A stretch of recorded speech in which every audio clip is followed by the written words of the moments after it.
you wanna bet that I can get you back inside your head before the summer ends and spread a little love.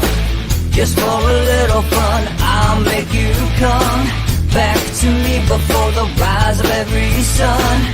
Baby, it's meant to be, I know you got a man, but he don't understand. You're gonna be a heartbreaker, you're such a love taker.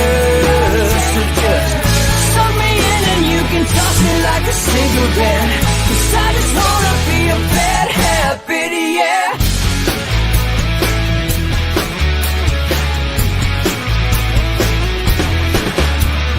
Rhythm in our love, it's impressive, excessive. You can't make this stuff up. My chest beats is restless, wakes the neighbors up above. Yeah, baby, come and show me love. Baby, come and show me love, because you're gonna be a heartbreaker. You're such a love taker.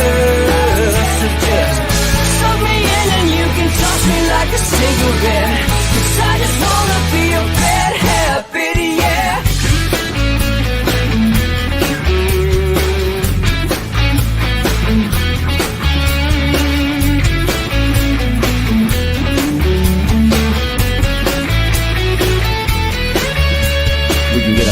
Take a one-way ride, steal us away to find a place we can hide. It wouldn't take much to disappear for a night, just to give in to the need and leave it all behind. 'Cause I know that you know that I know that you want me. You told me, now show me, come blow me away. 'Cause I know that you know that I know that you want me. You told me, now show me, come blow me away. You're gonna be a heartbreaker,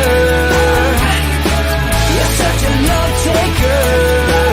So just suck me in and you can toss me like a cigarette, 'cause I just wanna be a bad habit, yeah. You're gonna be a heartbreaker, you're such a love taker. So just suck me in and you can toss me like a cigarette, 'cause I just wanna be a bad habit, yeah. Suck me in and you can toss me like a cigarette, 'cause I just wanna be a bad habit, yeah. Some of this stuff we're going to talk about today, you can't make up. You just can't make it up. I'm like playing this song because I'm chuckling so hard. I'm like, stop laughing, get to the show, stop laughing. But I can't because it's unbelievable. All right, guys, you're watching Inside the Numbers, folks. It's Thursday, May 21st with the People's Pundit. I am the People's Pundit, Rich Barris. You guys can follow me at Peoples_Pundit on Twitter. If you're following along on YouTube, don't forget to subscribe and hit the notification bell so it lets you know when we're going on air, which is 10 a.m. Eastern Standard Time, Monday through Friday.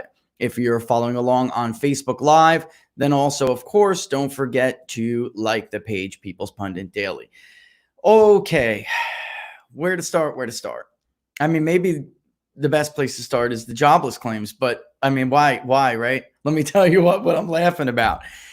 It just never ceases to amaze me anymore how the media can come up with a story. And of course, all the errors are one-sided, which you should hate if you're a Democrat. You should, at this point, hate being lied to as much as these people will lie to you for the advancement of a political agenda. It should drive you crazy. I had my son used to love to play tennis, and after the 2018 election, he was his instructor. I love him, great guy, a liberal, hardcore, harder core than most people I know, a Bernie supporter, if I remember correctly, like Bernie over Biden. But in 2018, he knew what I did for a living, and he would just, and this happens to me a lot. People, they're like waiting to talk to me about it. I have doctors at the VA. They don't even want to talk about me when I go there. They want to talk about the polling and what I think. But when we would go to these lessons before the 2018 election, he was really so excited. He's like, we haven't won a statewide race here in a long time. We've had a Republican governor for a long time. I really think this time Andrew Gillum's going to win. He's got a big lead. I remember we talked about the CNN poll. He was a big, avid CNN watcher. And he's like, he's got a 12-point lead. He's got a 12-point lead. I think we're going to do it this time. And Bill Nelson, no way Rick Scott's going to beat Bill Nelson. No way. No way. He's been there too long. Everybody likes Bill Nelson too much. And I was like, buddy, I hate to, because of course he wants to know what I think. I'm like, listen, buddy, I don't want to kill you here. But the bottom line is Andrew Gillum does not have a 12-point lead in the state of Florida over Ron DeSantis. In truth, it's probably going to be the case that Ron DeSantis will never lead a single media poll, yet will probably go on to win the state by a little bit. He'll win the race by a little bit. There were more third-party candidates in there, so some of that polling was just really junk to begin with. Where's the someone else choice? In Florida, third-party candidates, independent candidates, non-two-party choices. They actually can get quite a, low to single, mid-single percentage points down here.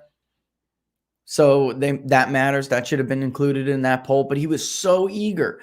After the election, it was clear Gillum was not going to win. That was never really a question, even with some of the recount stuff that was going on. That was never a question. So he was already mad about that. So Gillum's not going to win. But he thought voter suppression was basically stealing it away from Andrew Gillum, or could, Bill Nelson, or could take it away from Bill Nelson. But in the end, I told him that's a lot of votes to make up, even in Broward County. The next lesson, he was so pissed, and he just was like, you know what? That's it. I'm never listening to these damn polls again. Never. And I said, I told you, buddy. Don't get your hopes up. I told you. Yeah, Quinnipiac, I'm going to engage with you guys much more in the future as much as I can. But that's a great example. Quinnipiac had both Gillum and Bill Nelson up by 7 points. In the end, that was not true. It was never true, is my point. It is rare. Rubio's win in 2016 was basically considered a blowout in a statewide race in the state of Florida. That was about 4.5 points. When we were polling the senatorial race and the gubernatorial races in 2018, the biggest lead anybody ever had was a 1.6-point lead for Rick Scott, but there were a ton of undecideds. So we never really thought that race was going to end up Bill Nelson losing by 6 points. More realistically, maybe Rick Scott gets like a 2.5 point win. That was a mano race with no serious candidate other than Bill Nelson and Rick Scott on the ballot. So that's it. So it was a little bit different. But the gubernatorial race, there were numerous, I think upwards of 7 people on the ballot, which makes it a little bit more difficult to poll. But we did have DeSantis trailing until the final week, and it wasn't really ever by much. I think the most he ever trailed Andrew Gillum was by 4 points, but it was a weak 4 points, which is what we wrote about when we published the poll at the time. It was weak 4 points because Andrew Gillum had essentially solidified all of his support, and there was really no one else to gobble up. The independents that remained undecided, they kind of wanted to support Andrew Gillum. They really kind of did. You could feel it in the polling. Unfortunately, they didn't agree with him. He was too liberal for them. We polled the agendas of the candidates. He was overwhelmingly unpopular. His agenda was unpopular. The questions about corruption were too much. So these polls, after 2016, I think some people should just stop polling the damn state until they at least maybe poll on your own quietly for a little bit and see how you do over a cycle or two. But Florida is essentially 4 or 5 states wrapped up into one. It is too big, too complicated, too diverse for most of these pollsters. I know of one other pollster, and I'm not going to name them because I don't, I don't want to make this show about putting anybody down. But there is one other public pollster. I trust her to poll the state. That's about it. Everybody else you should flatly ignore. So rather than me respond to every single one over, the course of the next 6-7 months, just don't, they're not reliable. They're not good. They're not. Like somebody was mocking the Quinnipiac poll in the thread. At this point, their track record is so bad, nobody should really pay much. I mean, if you do, then that's on you, but don't be surprised when you're disappointed. But since that defeat, they have tried, and they, with the monkeying around mistake he made, since then, they really tried to take Ron DeSantis out during that election. He embraced Trump. They wanted him as a Trump candidate to fail. They did not. That is one of the main reasons he was a defender while he was in the House of Representatives, and he was an embracer when he was a gubernatorial candidate. Rick Scott, very much the same thing, only they had been hating Rick Scott for 8 years. But that was very, very much the same dynamic. And Rick Scott and Donald Trump are friends. For people who don't know this, they have been friends for a long time. They've known each other for a long time. Rick Scott's more mild-mannered, has a better public temperament, I'd say. And he's got a little bit more better of a demeanor, It does, this is why I sometimes will name a polling firm specifically like Quinnipiac, because you're killing the entire industry. You are giving the polling industry itself a bad name. You're making it difficult for people to trust us. You're making it more difficult for people to trust us. You are hurting our industry and our profession. Most of the country does not believe you anymore. At this point, we're just looking at the polls. If you're on the left, you're looking to see so it can affirm your point of view. If you're on the right, unfortunately, I think that the right is getting a little bit too outwardly dismissive of every single poll, but I understand. I understand why they're doing that. But then they get embarrassed. They look like fools. So they decide that they're going to try to make Ron DeSantis' life difficult throughout the campaign. And then when he wins, they try to make his life difficult when he wins. And since Ron DeSantis took office, he did basically everything that he said he was going to do. He was going to do, sanctuary city. He was going to push back against sanctuary cities in the state of Florida. He was going to make good on the promises that he made to African-American women and mothers on school choice and revamping the education system down here. He did a lot of that by executive order immediately. He advanced it as a governor when it came to sausage making. He advanced the sanctuary city bill. He made the sausage. They hate this guy. The state of Florida loves him. He has the highest approval rating since I'd have to go back and look, but I think it's Charlie Crist. He was very well liked before he became a turncoat. He was a Republican governor, a very popular Republican governor. But Rick Scott was able to win these difficult elections, but was never really popular. Ron DeSantis' popularity, as we were the first, by the way, to show you, the first one I think we came out with was 62%, and everybody called us crazy. And then I think it's St. Leo, Florida, I think it was Atlantic University. They also started to follow suit. And some of them had him as high as, the mid to high 60s, which is about 66, 67% is where he floated for a long time. Then this coronavirus thing came along.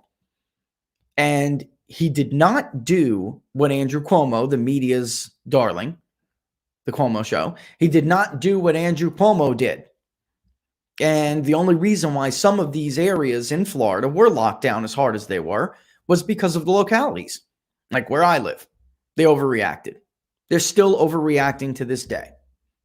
The city forced the county to overturn the removal of the face mask mandate, but they did it without criminal punishment. Nobody here knows whether or not they're supposed to wear a face mask. They're totally confused. They are lost. They have no idea what they're doing. The kids, they didn't want to be locked in the house, so they would take their skateboard and everything and go down to the local, it's a big park. It's a big park, big community park. And we have half pipes. It's cool. It's a cool place for kids to go to expel energy. There's a big field next to it. They fly kites. They do what children are supposed to do when they're not in school. Exercise and socialize. And what did the city do? They dumped a bunch of mulch in the half pipe. They filled it in. So there have been more strict localities, but for the most part, Governor DeSantis has taken a very different approach. He did not want this to cause long-term damage. From the jump on this thing, he was worried about long-term economic damage. And for it, he has gotten terrible, unfair, beyond unfavorable, unfair media coverage. They said that Florida, because, and this is why over the last few days, and even on People's Pundit Daily, we focused on the state of Florida, because we're diverse, we're big, we have a significant senior population, and we have a Republican governor. Doesn't really matter whether he's a Republican or a Democrat, but we have a governor who was more willing to open up, just a little bit shy of what Brian Kemp did. I wish he was more like Brian Kemp now that I'm looking at the data, but I am still giving him praise because he wanted to weigh, like a leader is supposed to do. He wanted to weigh the arguments from the health experts, from the economic experts, and find the happy medium, because that is what a leader's job is. And for his trouble, he got slammed, he got beat up. They said that 2 weeks from now, you will end up like New York. It'll be worse than New York, some of the columns said. Some of the articles said. Some of the experts said. When 2 weeks came, it didn't happen. It'll just another week. You know, that's because we extended the lockdown. Another week. Another 2 weeks. Another 3 weeks. And on and on and on. And when we go over the jobless claims data in a little bit here at about 10:30, when we go over the jobless claims data, you're going to see that Florida is a leader in decreasing jobless claims. In fact, if you take Florida out of it, we wouldn't have come anywhere near the forecast this week. And by the way, just to let you know before we get into it, our forecast is like think about how Real Clear Politics has a polling average. When we give you our forecasts economically on People's Pundit Daily, and we say, well, it missed the forecast, it hit the forecast, it beat the forecast. It's not simply one forecast. Like if you go to Reuters, they have their forecast. If you go to the Wall Street Journal, they have their forecast. If you go to Fox Business, they'll tell you it's either the Reuters or, they don't have their own. We use a consensus forecast, which is why we have a low range and a high range. Just like polling and just like any kind of data collection, a single indicator is not going to give you the best. Unless they're the most accurate. But a single indicator is not the best way to digest some of this. So you'll hear all day today that the jobless claims beat the forecast or met it. Ours, it was a little bit slightly worse than our consensus forecast, but that's because we include everybody. You'll look at the range and you'll see. But look at Florida when we go through this. And for his troubles, he gets slammed. I want to play this real quick. It's actually maybe a minute clip or something like that. Here's Ron DeSantis yesterday. He had it. He had it up to here. He had it with these people. After a while, he just said, forget it. I'm done with this. I'm not playing with you people anymore. And then at the end of the clip, we'll get into some new information. I was tweeting it before. We'll get into it. Some people have had it. There's been some articles about it, but there's more. There's a reason why it's significant. I'll explain what he's talking about at the end of this clip. Check this out. Our data is available. Our data is transparent. In fact, Dr. Birx has talked multiple times about how Florida has the absolute best data. So any insinuation otherwise is just typical partisan narrative trying to be spun. And part of the reason is that because you got a lot of people in your profession who waxed poetically for weeks and weeks about how Florida was going to be just like New York. Wait 2 weeks, Florida's going to be next. Just like Italy, wait 2 weeks. Well, hell, we're 8 weeks away from that, and it hasn't happened. Not only do we have a lower death rate, well, we have way lower deaths generally. We have a lower death rate than the Acela Corridor, D.C., everyone up there.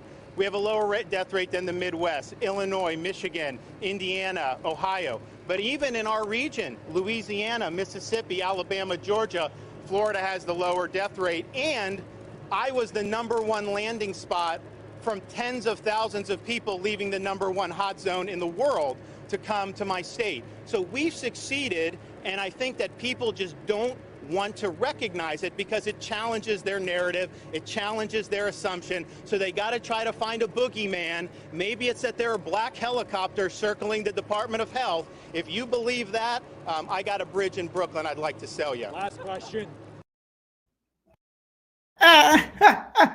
Maybe there are black helicopters. Maybe the truth is, though, I mean, he nailed it. He hit it right on the head. They just don't want to accept it. They don't want to accept it. And we've gone over this. We can go over it again because we have updated data from the Florida Department of Health again. Yesterday was the lowest positivity rate again. We keep seeing it bob up and down a little bit, but the important indicator here is that the target rate was below 10%. It was supposed to be staying well below 10%. It was under 1% yesterday for initial, and they do get revised.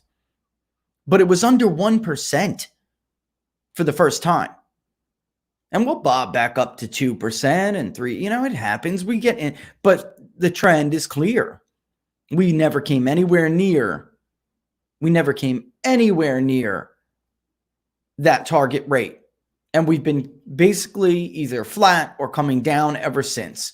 Deaths, a lagging indicator, far, far down. The trend, you could see if you look at deaths, we probably, again, you know, I said this the other day, we probably flattened the curve about 5 or 6 weeks ago. That's what it looks like. I don't know, when people were saying a month, like you said, 2 months, 2 weeks, another 4 weeks. Look, and we took loads of people who are fleeing New York because they saw the handwriting on the wall. Not just the infections, but they saw the handwriting on the wall with Cuomo's draconian policies, which he's now blaming on Donald Trump. Yesterday, 2 days ago, when he got pressed about the deaths with nursing homes from issuing the executive order we've showed to you before, when he got pressed on that, he decided to blame the nursing homes for obeying his order. He blamed the nursing homes. He said the nursing home should have refused to take him, should have got somebody on the phone. Folks, there were people on the phone. There were people on the phone. There were people on social media. There were people talking to the press. They didn't listen. He did what he did, like they all did. And like Dr. Fauci, honestly, he's right about that, told them to do. Because they thought the hospital system would be overburdened. In the end, it was not. And all they did was take infected patients, stick them back with healthy seniors who were locked up, and they got them sick. And in some states like Pennsylvania, among the worst, 7 in 10 of the deaths statewide were nursing home and long-term care deaths. But April 1st, which I thought, admittedly, I added this, it's like an April Fool's tweet. This idiot, this joker, everything Donald Trump does, it doesn't matter if she supported it in the past or not. Everything Donald Trump does that Jennifer Rubin has supported in the past, she flip-flops on. Everything. So here, though, is on April 1st. This is Jennifer Rubin on Twitter, okay? More Floridians will die. This is on DeSantis and the Trump death cult. The Trump death cult. Oh, my God. That sounds horrific, right? This is what's happened since April 1st. And again, don't forget, May 18th was revised up to 16th. I should bring up that last chart. But this is what happened 6 weeks after that joker tweeted that. And instead of just simply saying, you know what? This is what gets me, because we're going to look at jobless claims here in about 5 minutes. This is what gets me. Millions of Americans, now about 37 million, are out of work. Don't you want these people to get back to work? Don't you want these people to minimize the damage that this is going to have on their lives? What kind of, it should matter more. Their lives, their stations, their financial situations should matter more than whether or not you were right about a stupid prediction you made on Twitter. That should matter more if you're a decent person. You know, he was nice. He said, you know, there's a lot of people in your profession. Most of them in their profession act like this. They don't care about the cost to these blunders. And, you know, whether it's listening, you know, well, we got to listen to the science and the data. We've been over this. They don't care. And I would tell you, whether it's the right or the left, people should really stop looking at politics from that kind of point of view. They should be looking at it. I mean, does this do right by people or not? Are these people telling us this thing? Do they respect us? Are they disrespecting us and insulting our intelligence? What does that say for how they view us and perceive us? I wish everybody would start looking at politics from that point of view instead of looking at it from a point of view of right versus left. I really do. So they drag in this woman a couple weeks ago. Her name's Rebecca Jones. And she makes a series of claims. One, she claims, in the media, by the way, a lot in the media, they never do their homework. As long as it is about hurting the people that they disagree with ideologically, they won't do their homework. So they trot this woman out, claims to, she did work on the Florida coronavirus dashboard, the COVID-19 dashboard. That's what I showed you guys the other day. All right. And actually I can, put up this dashboard as we're talking here. She claims to work on this dashboard without any kind of evidence. They basically go on to make some argument that she was, first of all, the architect of the dashboard. And in truth, I like this. I'll share it with you. It's from TallahasseeReports.com. In response to that claim, they said the truth is Jones was more like a drywall hanger rather than an architect of the dashboard. The dashboard was built on the same visual mapping that Johns Hopkins University uses, which we've talked about before. That's the one Dr. Murray tries to cite. He tries to scapegoat when somebody brings up how the president points out how wrong all of these models have been. It looks very similar. You're looking at it right now. Maybe some different color schemes. They got a little bit of a different CSS style sheet. But that is a little bit different than the Johns Hopkins one. In the end, she was not the architect. The second thing she says is that she was a scientist, a coronavirus specialist. Nobody knows anything about this virus. It's a novel virus. It's a new virus, yet we have people running everywhere claiming to be experts on something that is brand new. I don't know how you could be an expert on something that was novel and just came out of nowhere. It's a newly discovered virus, supposedly. How could you be an expert on it?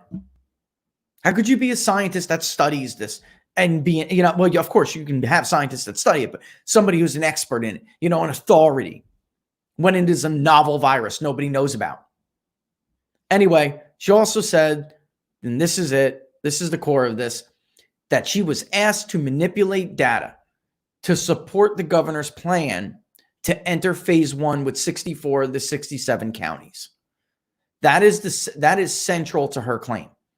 And she claims also, too, that she was fired because she refused to comply with orders to basically manipulate that data, hide the truth about how the breakout is going off the walls. So he wants to open it up on May 4th. Some of these numbers coming in are not looking good, which they are, and they are. We went over this yesterday. And in the end, that's her narrative. And in the end, she's removed from the dashboard because of that. All right, so there's a little bit more to Rebecca Jones. First of all, there was on its face, there were a number of problems with this woman's story.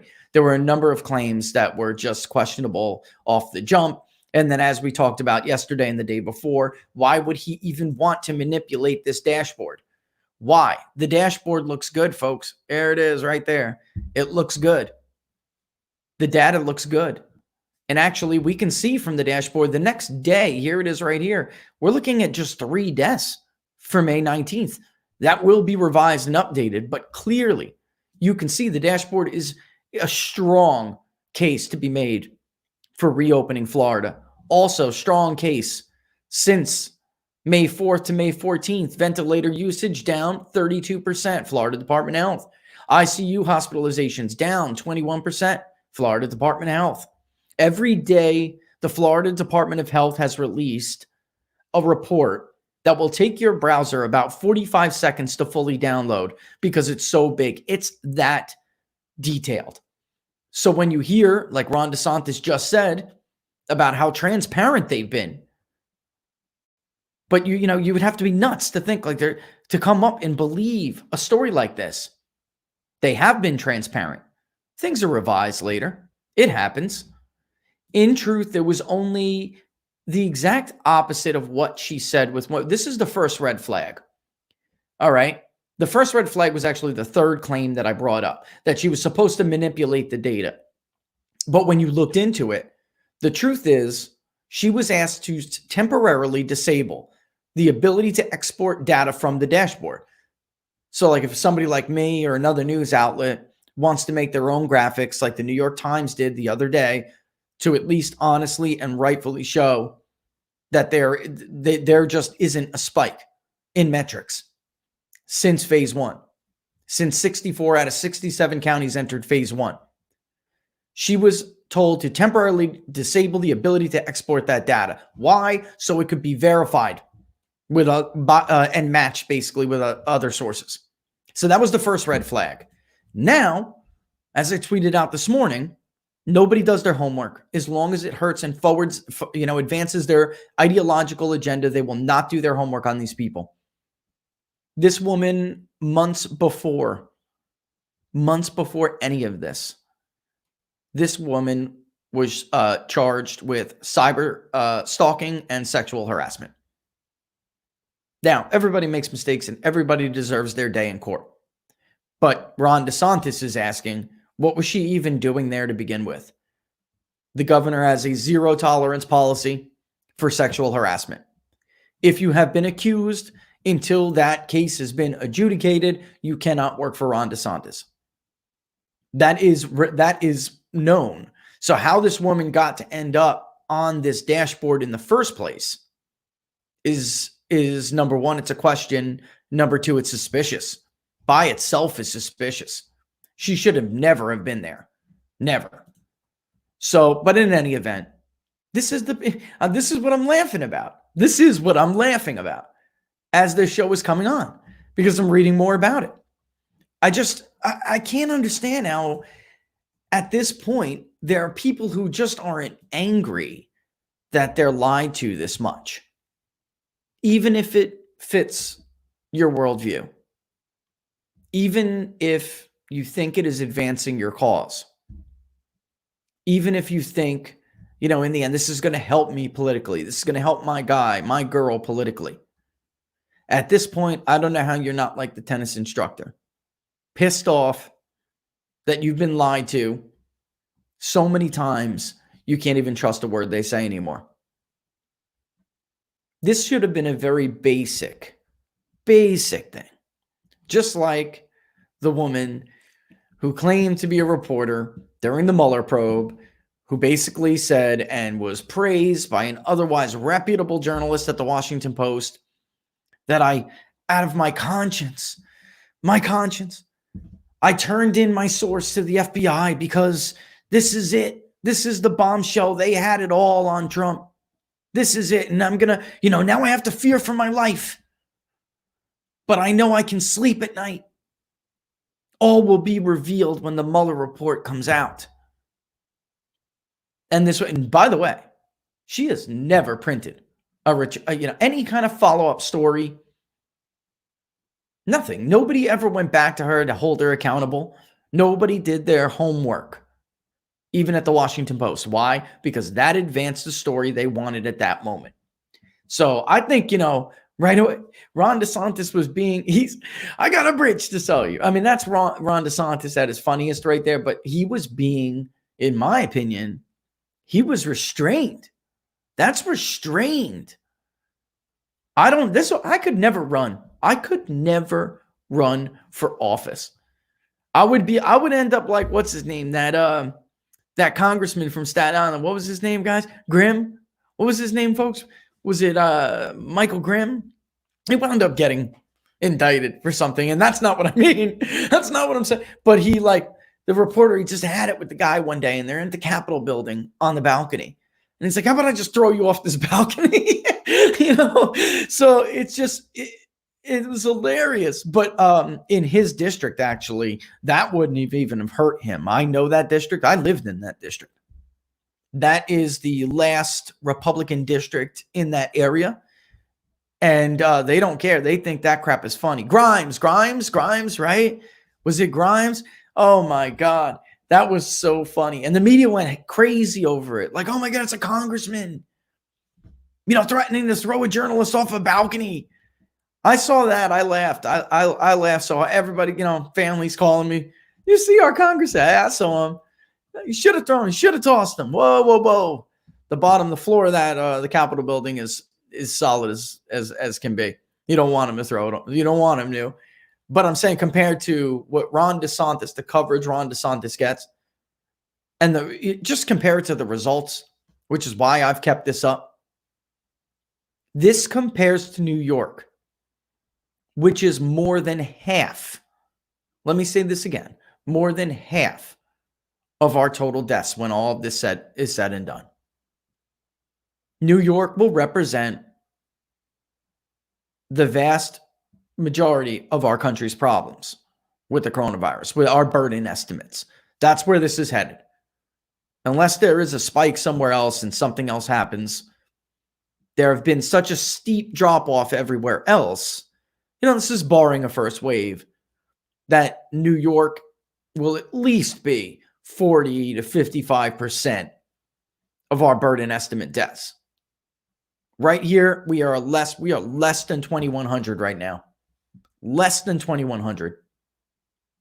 It's really, it's mind-boggling, because like he said, everybody in the media, 2 weeks from now, you'll be worse than New York, just like New York. Even the governor of New York himself said it.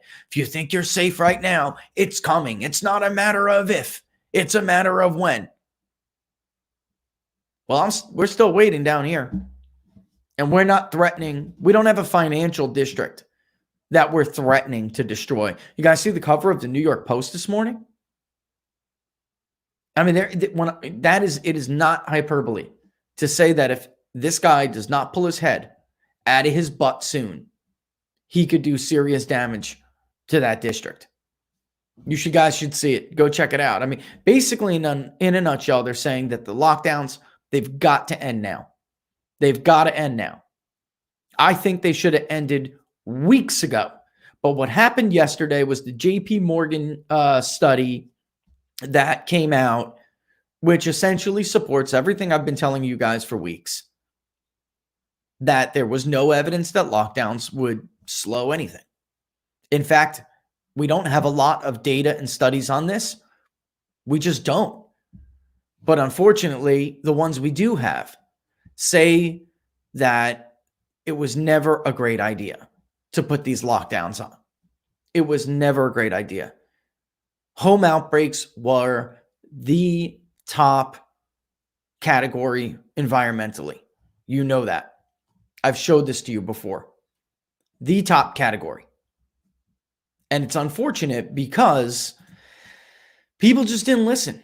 Like I said in the past, you should not make ahistorical decisions, bold ahistorical decisions in times with no precedent, no historical precedent, without solid data to back up what you're doing. Instead, they used inaccurate, incomplete, or unfortunately non-existing. We had whole models designed and authored with the amount of data was just non-existent. And that's where we're at. And that gets us right into jobless claims, as a matter of fact. It's a good way to segue into jobless claims, okay? So, initial jobless claims, they rose 2.4 million for the week ending May 16th. Jobless claims, again, were a little bit more than our forecast.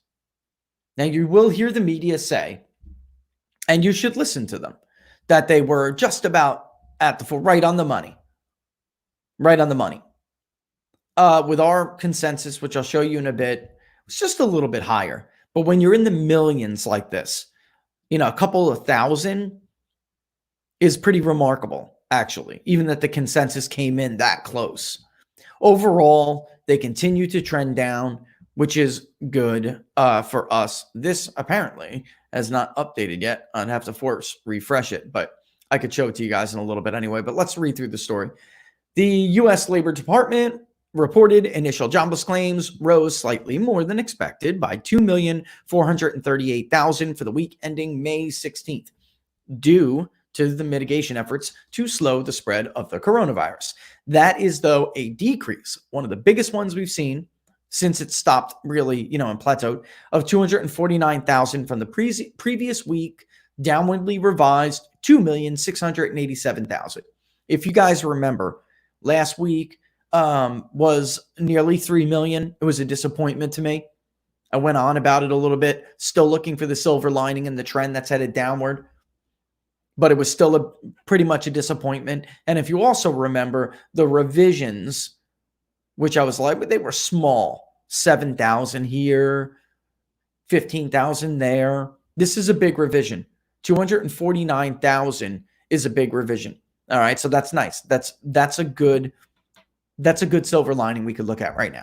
Our forecasts range from a low, or not ours, but all of them, range from a low of 1.7 million to a high of 2.6 million. So it's just a little bit, not at the high end of the forecast range, but a little bit under it. The consensus forecast here was 2.375. So 2,375,000. And there's an extra zero on there, folks. Edit that puppy. But everybody else's forecast was, that you'll hear with big media on CNBC today, on Fox Business. They're going to say 2.4. Some of them are just rounding up. Some of them are looking at the Wall Street Journal forecast. Some of them are looking at the Reuters forecast, which essentially is a poll. Just like any poll, they have their own margins of errors, sampling errors. And it's better to have a consensus with all of those forecasts. So that's what we do here. And that's why you see our consensus is just a little bit off from what you're going to hear today predominantly throughout if you watch on, if you're watching on whatever it may be. So roughly 37 million with these revisions, roughly 37 million Americans are now out of work as a result of the efforts to slow the spread. So the 4-week moving average now is at 3,042,000. Again, that's a decline of just over 500,000 from the previous week's downwardly revised average. That's a bigger downward revision than we've seen in the last couple of weeks. And that is a silver lining. So the numbers are ugly and it's sad, but those are at least a silver lining. Again, the previous week's average was revised down 73,500. And because we saw one this week, well, for lagging, again, this is a lagging report, because we saw one so big this week, that 4-week average will start, those revisions will start to blow up a little bit, or at least typically that's the trend. Lagging jobless claims data, which is lags even the headline of the report. So it's basically a 2-week lag. It is what it is. The insured unemployment rate hit a new high, 17.2. That's ending May 9th. That's a tick up of about 1.7%. And for the second week in a row, the previous week was revised down to, which is different. And again, that's 5.7 to 5.5. Yes, it's the highest level ever in history, but it is one of the smallest gains since the start of the crisis, like last week.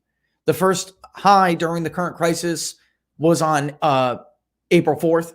That was 8.2. The all-time was 7.0, which was recorded in May of 75.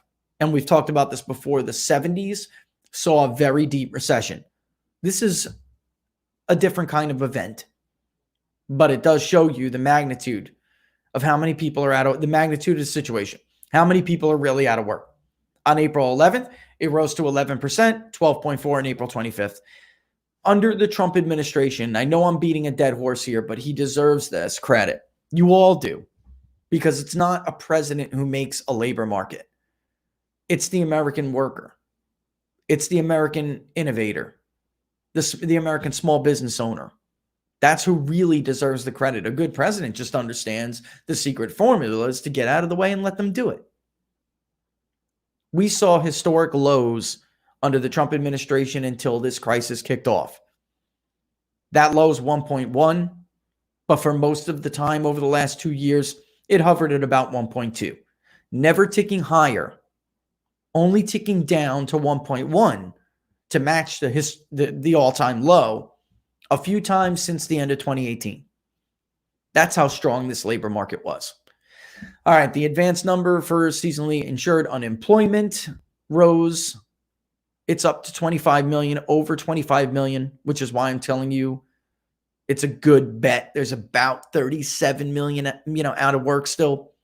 That's big, but it could be worse. Last week was revised down by over 250,000. Good news.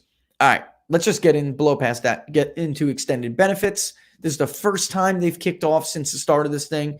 No state requested them until now. And those states are Connecticut, Michigan, and Rhode Island. Michigan, again. They have the highest or second highest insured unemployment rate at 22.6%. You wonder why the people are in the streets yelling at Governor Whitmer. It's because she is over 5 points above the national average. It's ugly out there for them. These people are fighting. They're fighting for their survival. It's a matter of survival for them. Economics is not just a matter of money and numbers. This is their livelihood. Washington State, where they have done a good job with the virus itself, has not really done enough to lower this rate. There it is at 22.1, and that remains sad. Getting back to Florida and Georgia, look who leads for the initial claims. This is May 9th, 4 or 5 days after DeSantis opened it up. They're plus 48,000, just under 50,000. We had a problem with our system. So we're going to see some of these claims now kick in. And Georgia here. So what do we got? 6-7 months before the election's really, right around the corner. There will be arguments to be made when we're looking at these numbers later on. And this is why I say at some point, it's probably just best for Trump to say, they got me, mea culpa. I was wrong, because this data is going to really start to hurt this claim that he keeps making. Oh, if I didn't do anything, 2.4 million people would have died. The numbers are going to start, the economic numbers are going to start to really show reality. And I'm telling you, folks, reality always wins. It always wins, even with the media handicap, which is what we're going to talk about today in general when we get into Russia, Ukraine, how the media has been covering this pandemic. I say this word all the time and people don't know what I'm talking about, unless you're an avid follower of the election forecast model, because we did talk about it, about why I did that in 2018. There had to be something to factor in for the handicap.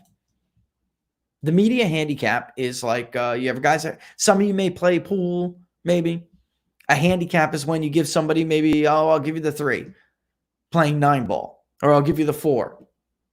You give them a head start in the game. That's what the media does for their preferred political party. The entire town is built to handicap. Not necessarily a party, but a status quo and an ideology. For now, the party that represents that status quo and that ideology is the Democratic Party. That could change over time, but that's who represents it now. All right, and we'll get more when I can show you examples of what is the handicap. Then I can make you understand this a little bit better. It's not hard. You hear media bias, but at some point we were thinking it's really more than a bias. There's something more than a bias at work here. It should, 10 years ago, the media was biased. 20 years ago, 30 years ago. You could go back to Bush v. the caucus, and you could see George Bush lay into ABC because of a bias on how they framed the question. That's not what we're talking about here. It's more than just a bias. It's an advancement. It's like kind of what Bannon said, Steve Bannon, who I know I'm sure some of you love, but he's right, that they will play the role of opposition when the party's not effectively doing it. And when they are and they're in the game, they play the role of a handicapper. They make sure that the Democrats get the 4 in a game of 9-ball. All right? So I don't know if you guys understand where I'm going with this yet, but Russia, you're going to see it. Ukraine, you're going to see it. Ron DeSantis was just talking about it. And by the way, he was the victim of it from the jump. He made that mistake. He should have never said that was on him. The monkeying around or monkey business, whatever he said, headed into that election. He made that mistake himself. But that was something they droned on and on and on about. They focus on those kinds of stories, the stories that help the party that is their preferred party in power. All right. So it is 10:51. Before we do what we were going to do before, yesterday, every time I get off, somebody always says, you missed something. Let's not monkey this up. Thank you, Trevor. That's what he said. Let's not monkey this up. All right. And of course, they took that to mean a racial slur, a racial comment, and he got taken to the woodshed over it. Uh-oh, I just made one, right? That's what they did. But he walked into it. And he walked into the handicap. That's what he did. All right. So, all right. But before we get before we take a break and before we move into Russia, the Biden audio, and then I'm doing this as a way I figured the best way to explain it is if I tell these stories, because it really is more than a bias. So if we go through these stories, it's more than a bias because it's more like a collaboration. And with the Russia story, with the Ukraine story, including not just what the DNC's relationship was to Ukraine in 2016 and beyond, more than just that, also the use of the transcript between Vladimir Zelensky and Donald Trump to impeach Donald Trump, the impeachment effort with Ukraine, leading now into what is going on in Ukraine. Rest assured, folks, if this audio tape was Donald Trump and somebody else, Vladimir Zelensky, this would be the death knell for him. Because this audio goes right to the heart of what Biden's excuse was for why it wasn't a corrupt quid pro quo, which, by the way, happens all the time in foreign policy. It wasn't a corrupt one. It was because Viktor Shokan was corrupt. To me, the biggest, most noteworthy, the biggest bombshell in that audio is that Petro Poroshenko kills that excuse. Something he says, and then how Biden reacts, kills that excuse. His excuse goes down the toilet. It's over after this. He's got to come up with something else. At this point, he's going to have to somehow, prove Viktor Shokan was corrupt. Because for now, he's relying on the media handicap, which is to ignore the story. They pounded Russia. They pounded the phone call. They edited the phone call. They edited text messages for Democrats to make impeachment more damning than it really was. They removed 500 words from the transcript with Donald Trump and Vladimir Zelensky. They removed 500 words to make it sound worse than it actually was, to make it sound like they went from talking about the deal, the arms deals, to Joe Biden. Why? To establish a quid pro quo. Because that's what handicappers do. They make sure that their team, their player, gets an edge, gets an advantage. All right. So with 4 or 5 minutes left, somebody always, it happens, will tell me after the show, you forgot to do this. And I didn't think I did, but I did. I meant to show you guys a little bit more when we were talking about battleground polls versus national polls. I forgot to show you guys the difference in the Rust Belt itself. So the two-party vote is not there, but the overall vote totals are, which is probably better anyway, considering we're talking about if a poll comes out and Biden is ahead by 5, like Rasmussen yesterday, or Biden is ahead by 2, like jour.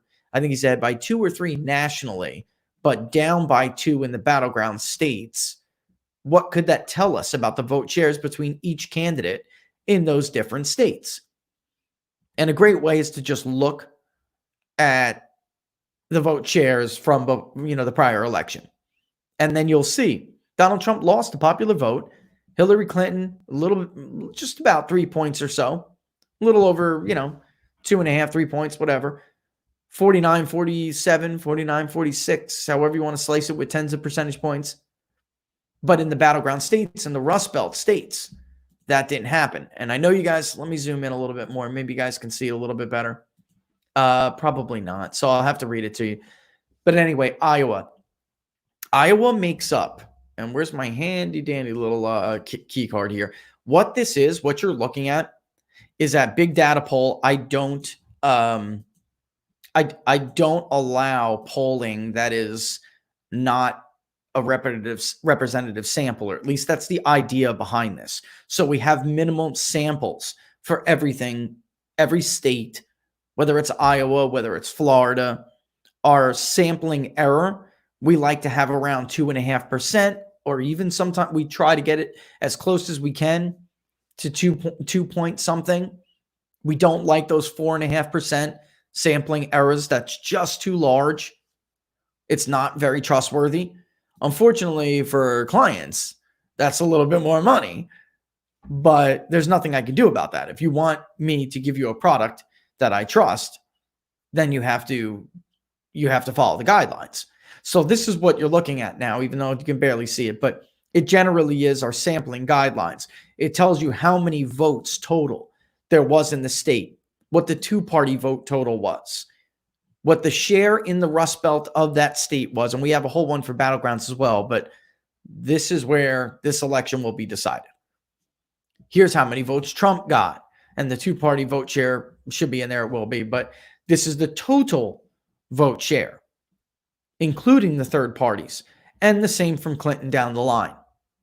So Iowa made up about 6.5% of the total vote in the Rust Belt. Michigan made up about 12. About 20. Minnesota made up about 12.3. Iowa, one of the bigger states, but Pennsylvania and Iowa have the highest share over the last 3 election cycles if you average them. Ohio had about 23, just under 23% of the total Rust Belt vote was Ohio. I'm sorry, I think I said Iowa. Ohio. Pennsylvania was the biggest at just under 26%. And Wisconsin, about 12%. So what, who cares, right? This is why it cares. You should care, and why I care. This is part of a project. If we're going to do a Rust Belt battleground state poll, you better know how many votes are in that state, what share they make up of the overall electorate, because you're going to have to weight these states based on the vote share they come up with. So Trump could have a big lead in Iowa, and he's got about a 10-point lead in Iowa right now, just to tell you. He's got about a 10-point lead, a little over Joe Biden. But it's only going to come in at 6.5% roughly of the total Rust Belt poll. That lead will have to be weighted for Iowa's overall share of the vote. So if Biden is up by, let's say, 4 or 5.5 is a good way to put it, and Trump is up in Iowa by about 10, because of how much they represent as an overall share of the electorate, they should be about even in the total poll. So when you see change.org, like we went over yesterday, Trump's up by 2, That's why I was saying, well, where is Biden up so big that he's weighing Trump down elsewhere? If Trump is up by 2, which state is Biden leading so strongly in that he's pulling Trump's overall lead down to 2? Because I know in Iowa, he's stretched his legs. He's way out in front of Biden in Iowa. I understand their poll included Florida. I understand people think this state could be a Biden 5, Biden 7 state. That's not going to happen. Poll more people. Wait for region and education. You did something wrong. That will be a hair, a margin that is small one way or the other. Whether it's Biden by 2 or Trump by 2. It'll be a whole lot of votes. Trump's 1.2% win in Florida was 140,000 votes. But it's a big state, right? So, and again, Trump has a pretty sizable lead in Ohio. But because Michigan is also 20%, Pennsylvania, if Biden winds up carrying that, I'm not saying he is, don't jump on my back. I'm just saying if he does, that's where this has to matter. So when you look at these polls and they say, what battleground state, you really, in order to truly understand what that 2-point edge means for Trump in that change.org poll, you really have to understand how much that state represents the overall electorate that they polled. The CNN poll, which was Trump by 7 in 15 battleground states, that one was significant. Had Biden up by 7 nationally, but down by 7 in those 15. Because those 15 included places like New Mexico and Minnesota, that's bad news for Joe Biden. New Mexico is small population-wise, but you should expect him to have a relatively large lead in a place. If he wants to win, he's got to get back to like Obama level, even Obama 2012, in somewhere like Michigan to feel comfortable. But I don't see if that CNN poll is right and Biden is really down by like 7 points in those 15 battleground states. You could see right there, and well, maybe you can't, maybe you couldn't see it, but for instance, Hillary was at 48 of the 2-party vote. She was at 46 in the total vote. Biden in that poll was at 45 in those states. That is bad news for Joe Biden. And that tells me, if true, again, we have to assume this is true. That tells me what about national polling? Is it particularly representative anymore? And my argument is, even if Donald Trump loses this election, I still think in the future, we're going to see a greater widening in the gap between the Electoral College and the national popular vote. All right, so we are going to take a break. And when we come back, quick break. And when we come back, we will go over the Biden story in Ukraine with this audio tape. We'll also talk a little bit more about what's going on in Russia. I'm stunned. I still have to get to Twitter, folks. And I still have to respond to people on Twitter about this thing being a hoax. It's stunning that we're still at this point. I really almost can't believe it, which brings me back to the question I posed earlier in the show. Don't you care that they're lying to you, regardless of what your ideology is? Does that really have anything to do with whether or not you want your media to be honest with you? And we're going to talk about what they cover up, what they cover for, and what they don't cover at all right after the break. I'll be right back, folks.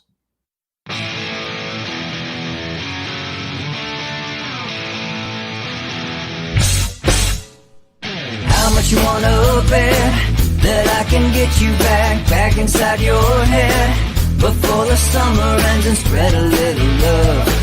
Just for a little fun, I'll make you come back to me before the rise of every sun. Baby, it's meant to be, I know you got a man, but he don't understand. You're gonna be a heartbreaker. You're such a love taker. So just suck me in and you can toss me like a cigarette. 'Cause I just wanna be a bad habit, yeah.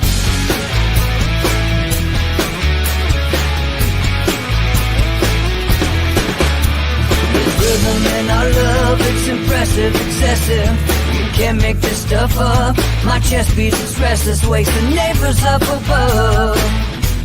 Yeah, baby, come and show me love. Baby, come and show me love. Because you're gonna be a heartbreaker. You're such a love taker. So just suck me in and you can toss me like a cigarette. 'Cause I just wanna be a bad habit, yeah.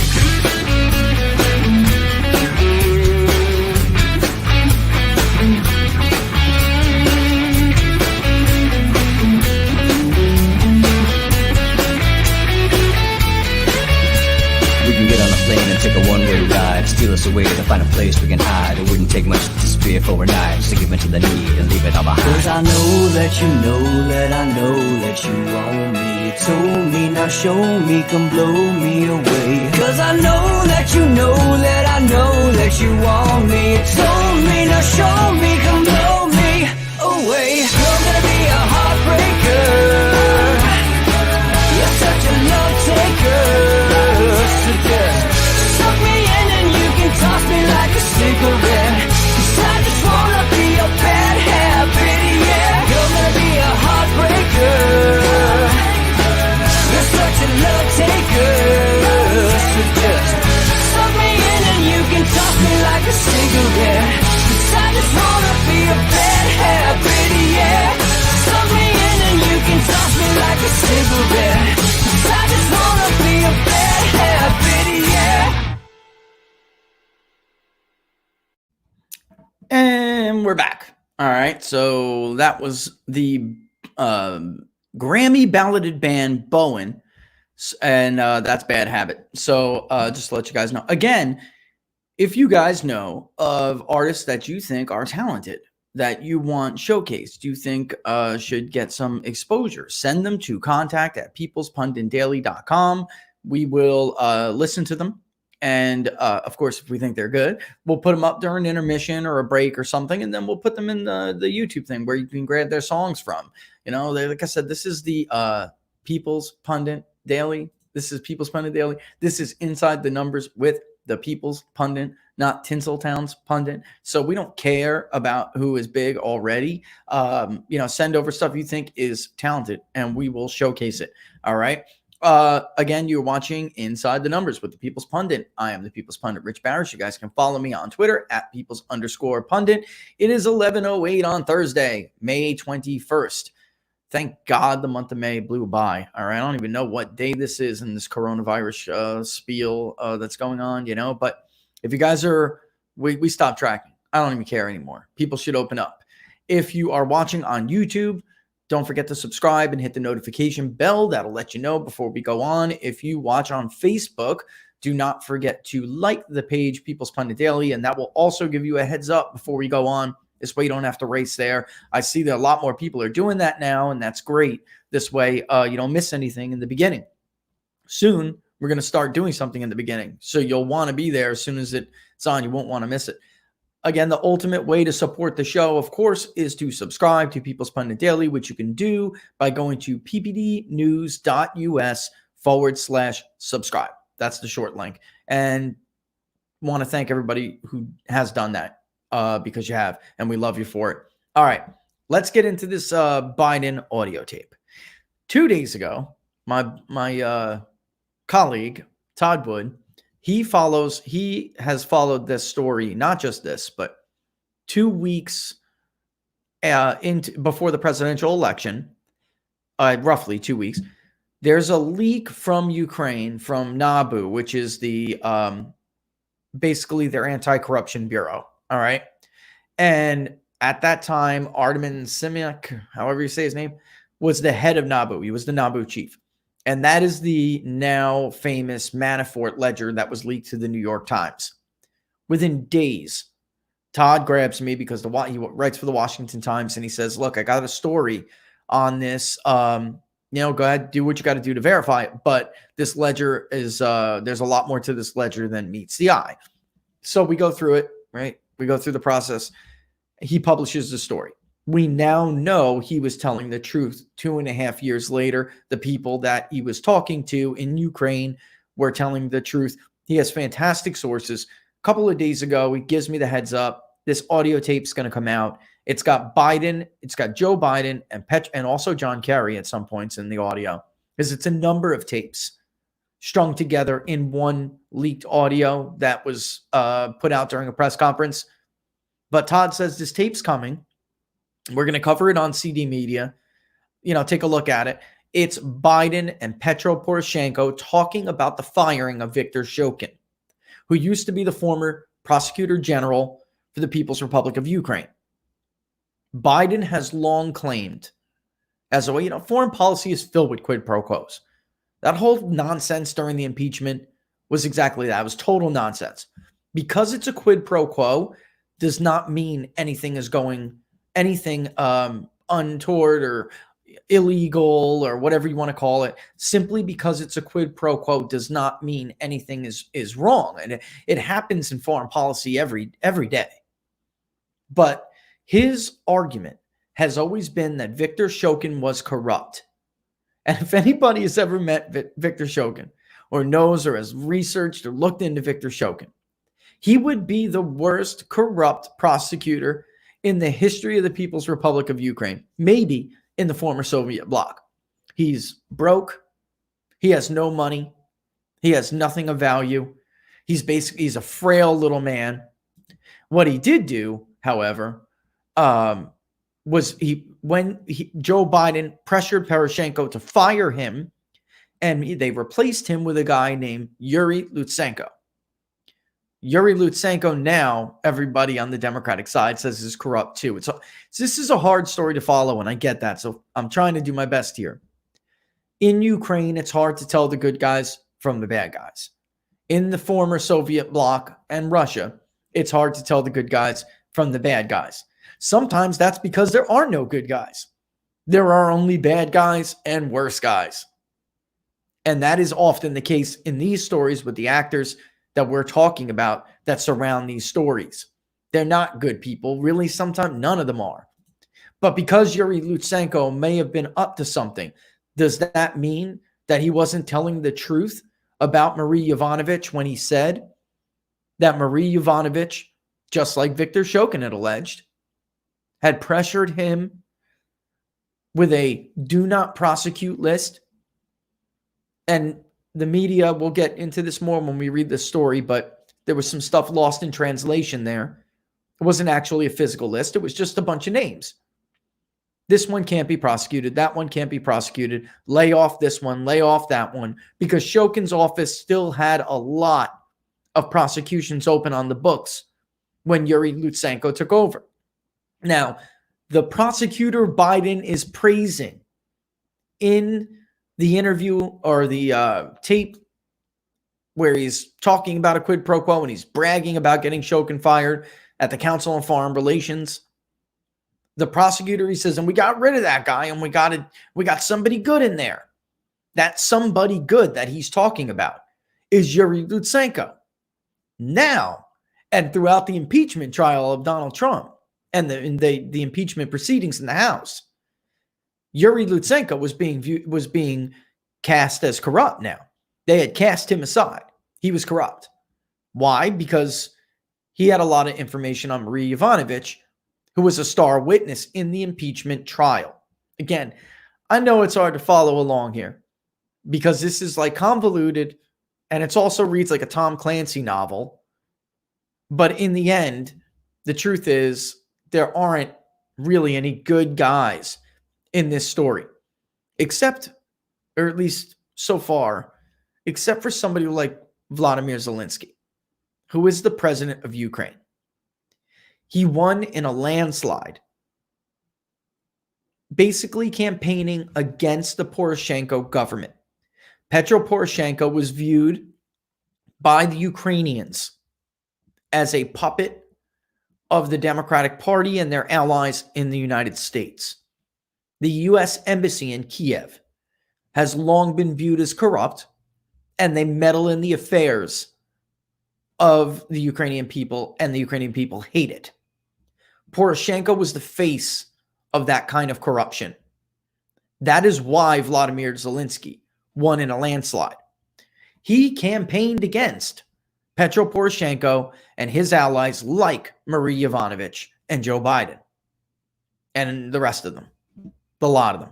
All right, so because it is convoluted, I'm going to straight read this story, and I'm going to tell you why this is the most important part of that audio tape, which, by the way, Petro Poroshenko is saying it's fake. Biden's not saying anything. He's not being forced to say anything because of the media handicap. It took 3 days after this tape leaked, and it was known in the media it was coming. It took 3 days after Interfax dropped the bomb for anyone in U.S. corporate media to pick it up. And that was Greg Ray at Fox News. 3 days. So far, there has been excerpts about the tape in other places, like the Washington Post, but they turn into attacks on the guy who released it. And there again, it's not really a good guy versus bad guy thing. They're all bad guys. So it's easy to turn it into a smear campaign against other people involved in the story. But it doesn't mean it's not true. That's my point, and I want you to remember. You've got to look at them all with a raised eyebrow. They all have to get the eyebrow, okay? Because they're not trustworthy. But this can be verified. Stuff can be verified. So the most important thing in this audio is something Poroshenko says to Joe Biden and how Joe Biden reacts. It goes right to the heart of Joe Biden's excuse, his explanation, and his narrative, which, if you follow the story, this happens a lot in this story. You don't want to believe them because they're not good people. But when you put the pieces together, it just gets worse and worse. All right, so here's the headline is, in leaked audio, Petro Poroshenko tells Joe Biden there is no information Viktor Shokan did something wrong. Again, Biden said he did pressure Poroshenko. He doesn't deny whether or not he pressured Poroshenko to fire Viktor Shokan. He just claims that he did so because Viktor Shokan was corrupt. Not because Viktor Shokan was investigating his son. Nah. But because he was corrupt. Anyway, Biden pressured Poroshenko to fire Prosecutor General who was planning to question Hunter Biden in a corruption case. All right, let's get into it.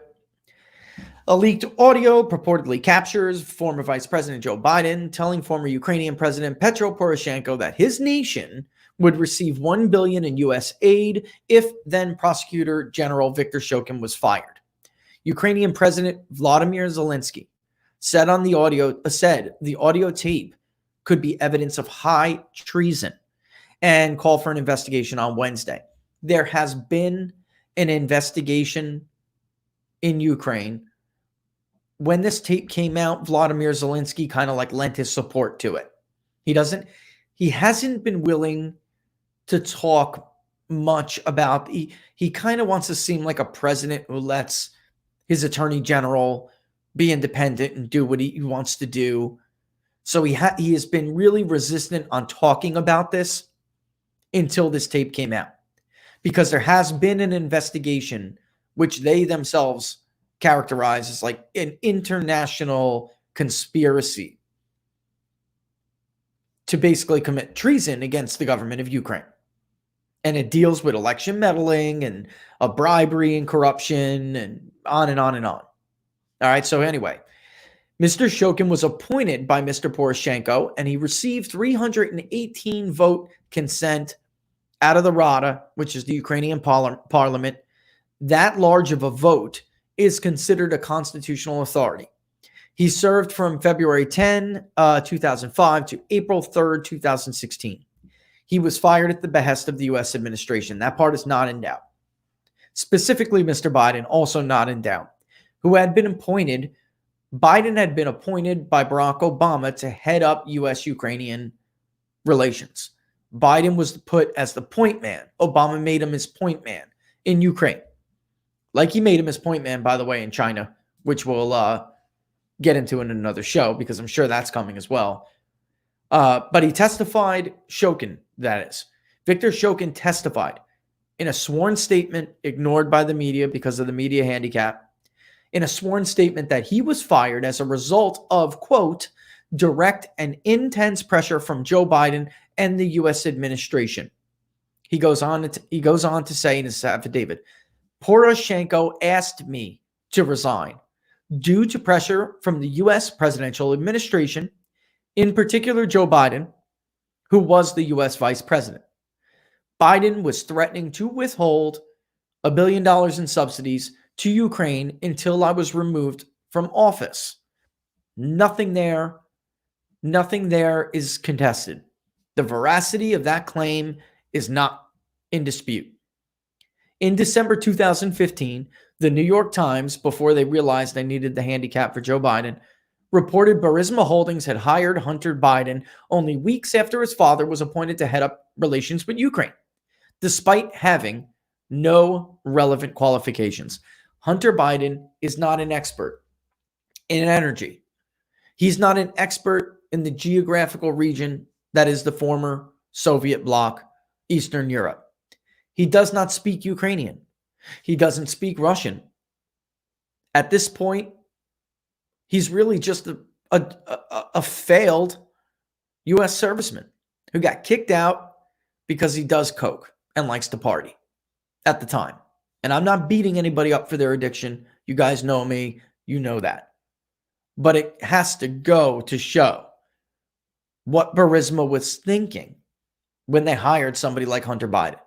Why on earth would they hire somebody who has no experience, no qualifications, nothing? And his behavior is, it's trouble. It's trouble. Why on earth would they hire this guy? Let's be real here. All right, so Mr. Biden insisted, and this is Joe Biden insisted and has maintained that the U.S. administration wanted Mr. Shokan fired due to corruption and ineptitude.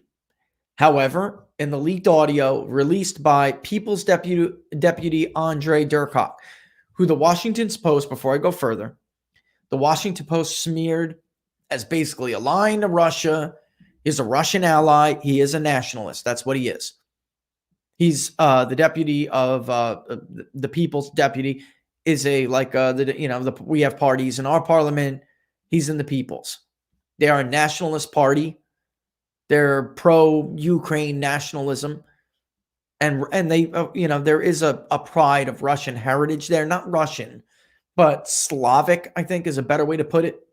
There's a pride of Slavic heritage. They're nationalists, and they smeared them because there is ties to, or at least they say, to something that had happened, which ended up with a dead Putin agitator. So again, it's hard because there's not really, these are the good guys, these are the bad guys. And I hate to tell everybody and kill their idealistic version of the world in the United States, but we have a lot of nerve pretending like we're any better. It's hard to tell who the good guys and the bad guys are here too. That wasn't always that way, but it is now. And I think we should really just come to grips with that. But this is this guy, Andre Durkock, is the one I'm talking about when I say that whatever the media has done to touch on this story, they've largely tried to make it about him because he released the tape. He has released a lot of information that we have reviewed and others have reviewed that was good. I mean, it's credible information. We've never gotten anything faked from him before. Like Petro Poroshenko is claiming now that this audio was faked somehow. All right. Anyway, so it was released by him, and Poroshenko says on this tape that there was, quote, no information, unquote, that Mr. Shokan had done, quote again, something wrong, unquote. But he carried out the firing ordered by Biden anyway, and that's important. So why? If there was no information, he was corrupt, and we have asked, we never get a response. We have, during the impeachment trial and those proceedings, we asked, what is your foundation for insisting that Viktor Shokan was corrupt? We're smearing people here.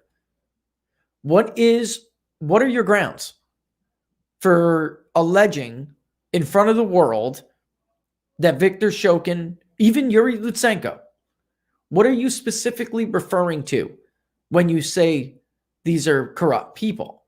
Never get it. You will not get an answer. Viktor Shokan lives in like a one-room hut. If he is corrupt and was on the take, he's the worst bribe taker ever. He's a small little old man. I mean, not that appearances matter. So Rudy Giuliani, the president's lawyer, has said that this is a smear campaign and nothing else. I'm willing to hear anybody out. I just want some kind of evidence to support the accusation that the man is corrupt.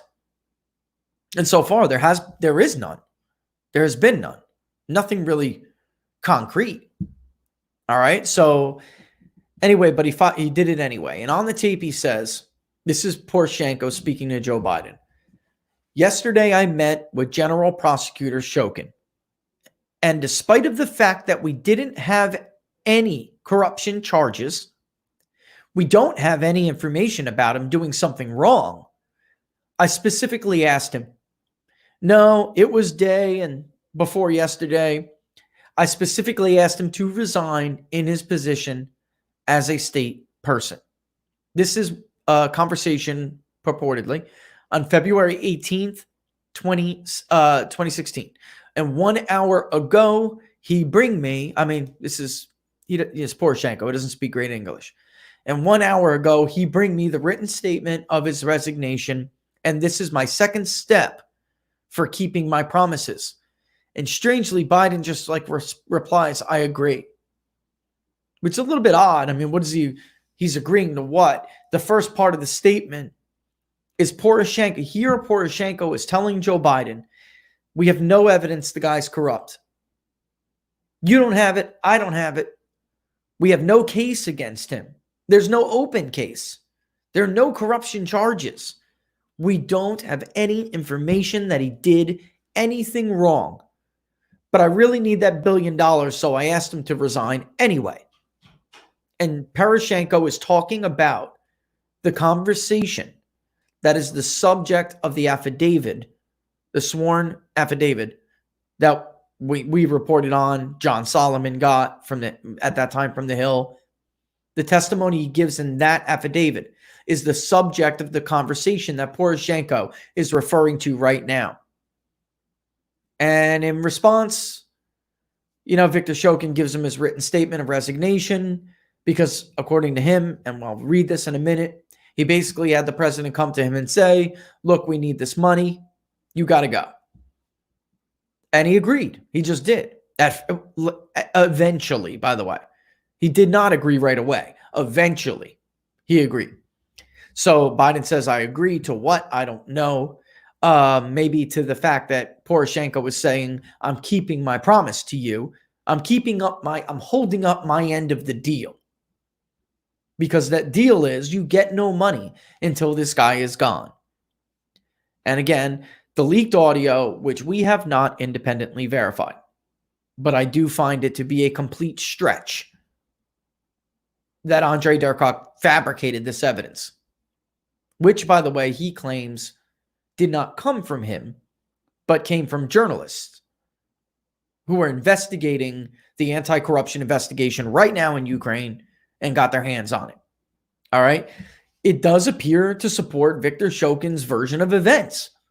And it contradicts Biden's long-held explanation that he demanded the firing of Viktor Shokin because he was corrupt. Here, Poroshenko admits flatly, they got nothing on this guy. If you think Joe Biden knew better and the U.S. had better information that he was corrupt, don't you think he would have at that time turned around and said, Petro, maybe you guys don't have anything, but like we discussed before, we have information that says this. We have information that says that. Here we have Viktor Shokin taking a bribe from this person. Here we have Viktor Shokin agreeing to let off this person because of some friendship, relationship, whatever. Some act of corruption. Why did he not bring it up? This is bad for Joe Biden. In my opinion, this is bad. And it's a good thing he had the media handicap. This is essentially, if it's not a smoking gun, it's pretty damn close. It's not even the content of what they were talking about. It's not that Biden pressured him to fire Viktor Shokin. We can ask people to do whatever we want if we truly believe that we're carrying out anti-corruption efforts. We're giving them $1 billion. They better do what we want. But this doesn't jive with what Joe Biden said, which is that I didn't do it because he was investigating Hunter, my son. I did it because he was corrupt. Here, Poroshenko was pleading with Joe Biden and saying, you don't have anything on him. We don't have anything on him. None of us have anything on him. This is the moment for Joe Biden. This could have been the moment where Joe Biden cleared this all up, where he supported his own version of events. Because right here, if it was me, I would have said, maybe you don't, Petro, but we talked about this before, and you know our State Department, or you know our intelligence community, or whatever it may be. You know we know about this deal he had on the side. We know about that bribe he took. No, that did not happen. This is Poroshenko saying, even though I don't think this is right, I did it. And I did it because I told you I would do it. We need the money. It's bad. If this was Donald Trump, they would be ready to tar and feather him over this. They had to edit a transcript to make it look like Donald Trump said something wrong, which is not even if you found it inappropriate, which I know a lot of people who support Donald Trump that still thought it was like inappropriate. Even if you found that conversation inappropriate, what do you find this? Because this is far beyond anything that Donald Trump talked about with Vladimir Zelensky. There were legitimate concerns there, and he brought up legitimate concerns. He's talking about this firing. And the only way you can tie military aid or foreign aid to the idea that he wanted Zelensky to have an investigation into this is if you edit out 500 words of a transcript, which they did, because that's the media handicap. They edited 500 words from the transcript. They edited Sondland's conversations with Ambassador Taylor, in text messages. The New York Times edited that text message thread and put it on the front page, edited, of their paper. Okay, so the bottom line is this really shoots right to the heart of Biden's explanation. At the time of his firing, Viktor Shokan had plans to question Hunter Biden about $3 million in fees that he and his partner, Devin Archer, who was later charged, collected from Burisma through Blue Star Strategies, a U.S. lobbying firm, a Democrat lobbying firm on K Street. It may sound familiar to you this week because the House Homeland Security Committee under Ron Johnson issued a subpoena to Blue Star, who had not been cooperating with the committee. You know what happens when someone doesn't cooperate with the Democrat-led committees, right? Subpoenas start flying everywhere. They issued so many subpoenas. It was like a daily event. Republicans haven't done diddly. This is the first one. And that's why this may sound familiar to you. By the way, John Kerry's kin, he left this relationship with Devin Archer and Hunter Biden because it smelled like crap to him. He thought it was nasty. So he said, thank you, boys, but no thank you. I don't want any part of this. All right, Devin Archer was later prosecuted for various offenses. All right, so incorrect reports have claimed that there were no open investigations at the time that Mr. Shokin was fired. That is not true. Official, and by the way, you will hear that everywhere, from the AP to the Washington Post to even some regurgitation heads on Fox News. It is not true. There are official case files dated March of 2016 that detail open cases surrounding corruption and tax violations. The Kiev Post cites company officials on the record when they reported that Burisma was not free and clear of the investigation, until January 2017, only days before the inauguration of President Donald J. Trump. This is Viktor Shokan again. The truth is that I was forced out because I was leading a wide-ranging corruption probe into Burisma Holdings, a natural gas firm active in Ukraine. And Joe Biden's son, Hunter Biden, was a member of the board of directors. I assume Burisma, which was connected with gas extraction, had the support of U.S. Vice President Joe Biden because his son was on the board of directors. Mr. Show, that is unquote, by the way, unquote. That's the signed, sworn affidavit under oath, penalty of perjury. That's Viktor Shokin. It's also worth noting that Biden, when he was appointed by Obama to head up U.S.-Ukraine relations, Biden made a speech which a lot of people in Ukraine got mad about, which basically said that they should advance, and he did behind the scenes in front of the cameras. He advanced the idea that Ukraine should start to make big investments in energy and extraction, like something that would benefit Burisma. Not just Burisma, though. There were a lot of, I don't want to get into the George Soros rabbit hole. A lot of money from Soros went into a lot of these companies. And it just so happened that Biden was giving them $1 billion to do what with? To make investments in those companies. That was the U.S. agenda. And then Hunter Biden ends up on the board of Burisma, which, by the way, was corrupt and known to be corrupt. It was not like we didn't know, or not we, but the Bidens would not have known about Burisma. Even during the testimony, during the impeachment hearings, George Kent, Ambassador Taylor, they all testified that this was dirty. This looked bad. That they brought it up, and they were, I mean, at some point, they were just basically told them to shut up. So Shokin, like I told you before, winds up being replaced by Yuri Lutsenko, who Biden praised in his now infamous videotape in which he boasts about the firing of Shokin to the Council on Foreign Relations. He later accused U.S. Ambassador to Ukraine, Marie Jovanovic, now former. Trump fired her. Well, he relocated her. Yuri Lutsenko later accused her of delivering that do not prosecute list to him at the behest of Biden and the administration. Jovanovic ended up being a key witness for Democrats during the impeachment trial. She testified she was the victim of a smear campaign. This woman, I don't know, if you guys, if you were watching last week, this is what I was talking about. This woman acted like she was like a Girl Scout who got pushed over by the boys, these big bad boys. It is the biggest crock you will ever hear. This is a cutthroat woman. She's a hard woman. She was a professional at her job. You are not the U.S. ambassador to Ukraine, stationed in Kiev, if you are a soft, thin-skinned, sensitive little woman. This is the biggest crock. This is a cutthroat woman.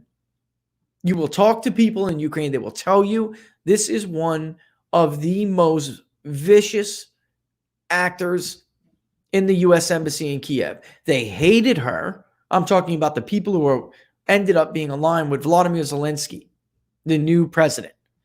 They couldn't stand her. She backed Poroshenko, by the way. And so did her allies, Democratic allies.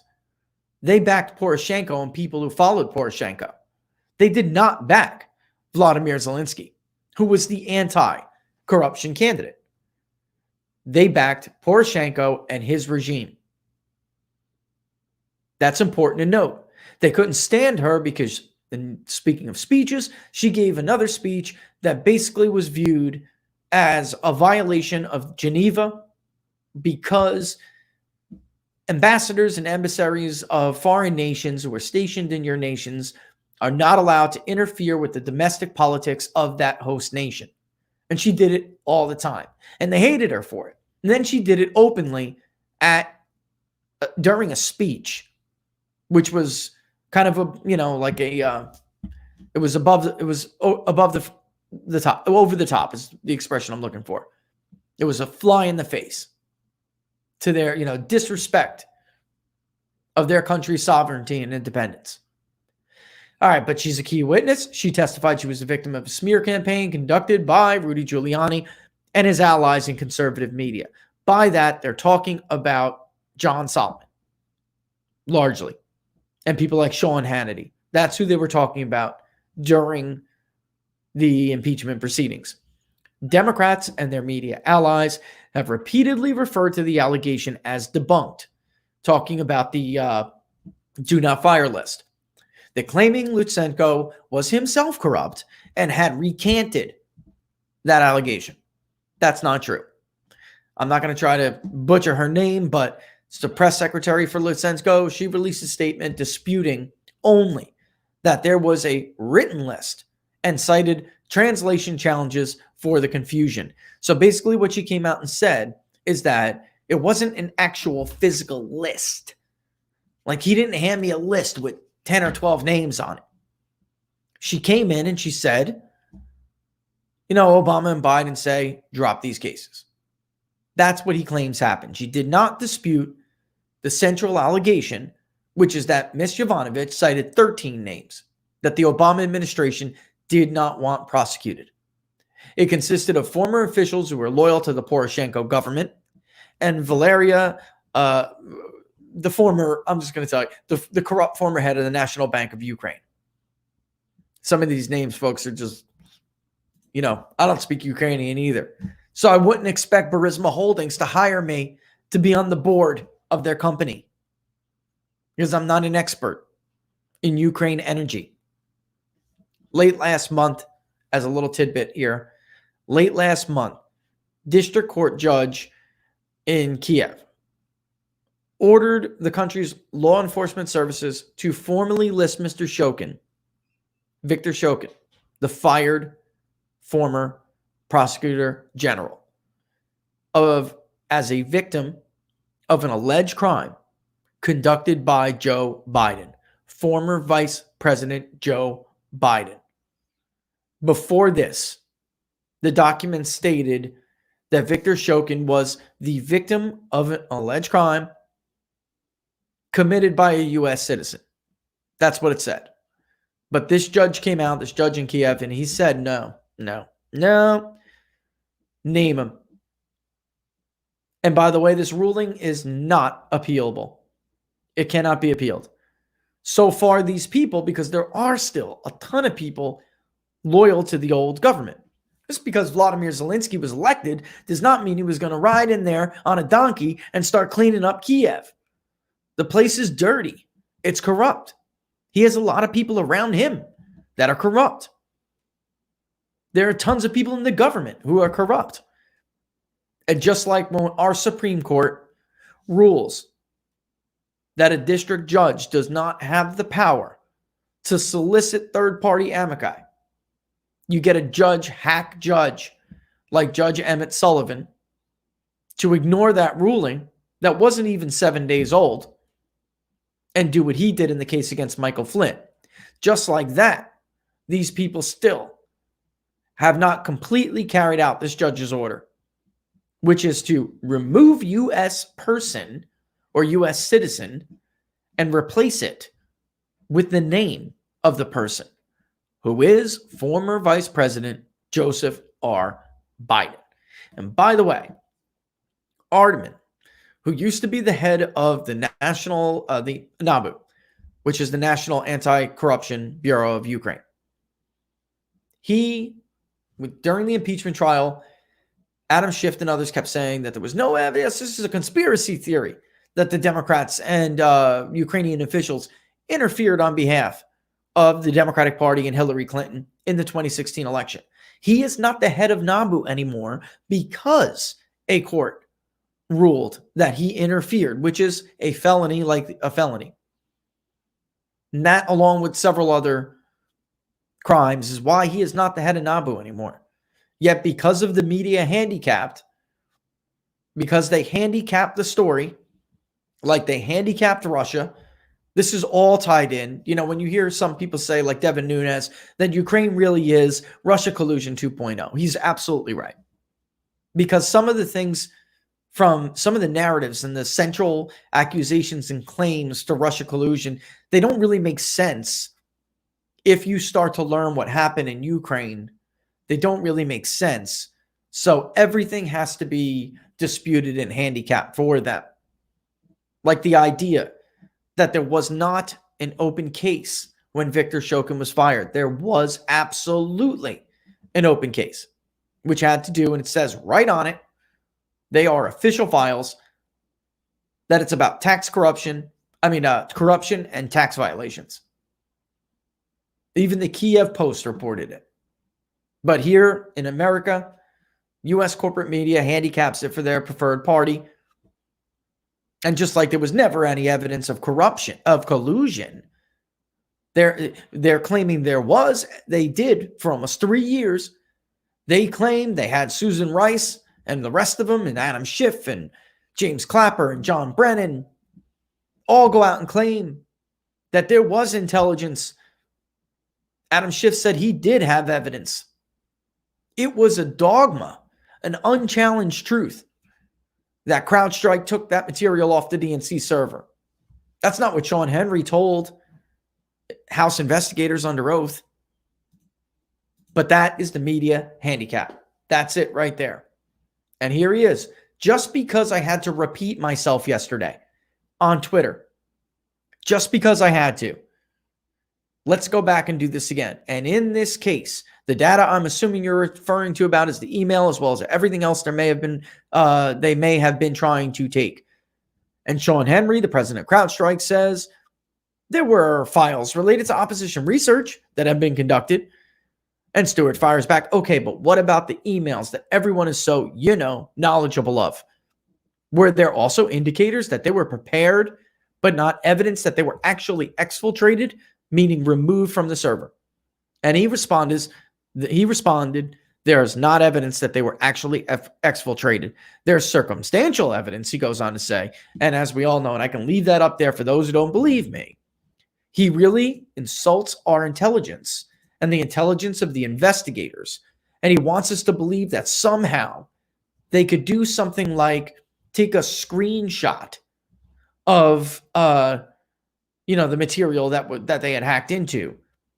But that's ridiculous on its face, because the DNC documents that were released by WikiLeaks had original attachments, meaning PDFs, spreadsheets, images in various formats that could not have been screenshot.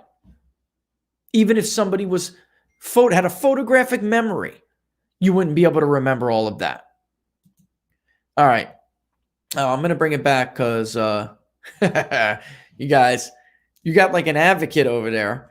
So now you got an advocate. Now that we have Laura, we have an advocate as the producer who will not let me forget to take your questions every day. All right. So, yeah. And here's one, like this idea that it's like elder abuse with what they have done to Joe Biden. There is no doubt Joe Biden has long wanted to be president. When you get bit by the presidential bug, it's very hard to let it go. You just, you think you can do the job. You want to do the job. It's the most powerful job in the world. And you want to do it. It's hard. You get bit by the bug. It's hard to let it go. In the end, he had several failed runs in the past. He had to go, of course, because of plagiarizing, several accusations of plagiarizing. He ran again in 2008. That's why Obama picked him, because he was a safe choice. But he had no real popular support in the primary. He didn't make it far at all. This was third time's a charm. So he ran here, but he wasn't at first. He was not going to run, of course, even though he wanted to. He was not going to, but he was pressured a lot. And they played up. They played to the candidate's ego, that he can win. And they knew he wanted to be president bad. He's always wanted to be president. It's not past your time, Joe. And they allowed this guy in his diminished mental state to do this. And by they, I mean, first and foremost, Wall Street and K Street pushed Joe Biden to run probably above everyone. Allies that he has in China, friends and business relationships. China did a great deal to try to open the lane for Joe Biden. And his family, I'm not going to speak too much about his own personal family. I will just say this. My wife would never let me embarrass myself like that. I know I've said it for years, but I'm at the point now where in the comment section, it's like, this is like elder abuse, My family would not let me do what is being done to Joe Biden right now because they hate Donald Trump so much and because they do view him as their best chance to beat Donald Trump. Bernie was going to win that nomination, folks, if they didn't do what they did. But they consolidated, they all powwowed, and they said Bernie cannot beat him. And then they convinced voters that he cannot beat him as well. And that's what happened. And that's why we saw what essentially was the fastest consolidation of party support behind a candidate, probably, if not in modern, if not in all time history of popular elections and primaries, presidential primaries, then at very least modern history. We have never seen that kind of consolidation within a matter of days, without spending any money, without having any campaign organization on the ground. They believe wholeheartedly that Joe Biden, I'm talking about they, meaning the establishment Democratic Party, they believe wholeheartedly that Joe Biden is their best chance to beat Donald Trump. And they are sadly allowing him to get put on this, display because that to them is more important than how he appears to the public, which is why, and I've said this to you countless times now, the coronavirus is perfect for them because they want this to be like a quasi-election. They don't want to hold a real election. They don't want to do that, where people go to the ballot box and vote, where campaigns hold rallies, where candidates get asked questions when they're out there among the people being displayed and showed off and having to defend themselves, their positions. They don't want that. They want to rely on the media handicap, which is, and thank you for that question, because that allowed me to circle back to the entire point of this show. They want the media handicap to tell the story of the 2020 election. They want to tell Joe Biden's story.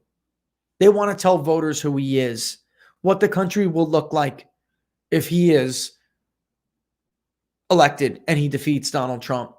They want to tell that story. They definitely do not want Donald Trump out there at the rallies among the people telling America who Joe Biden is, disqualifying him, which is what Trump has got to do and what he will try to do. They don't want that. And they definitely don't want Joe Biden out there forgetting what damn state he's in, which is going to reinforce what Donald Trump says about him on the campaign trail.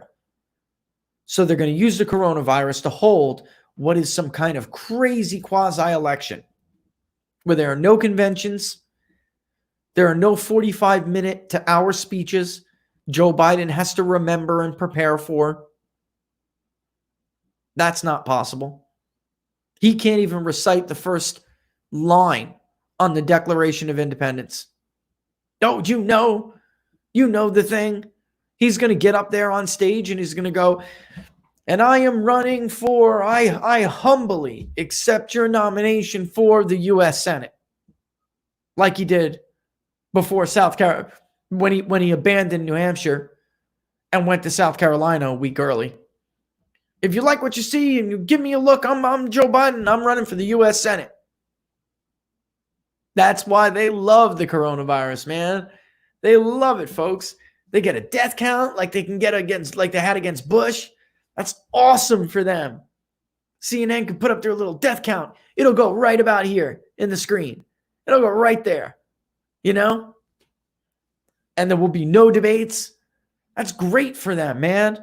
That's awesome. All right, let me see if I can grab one more before we go. All right.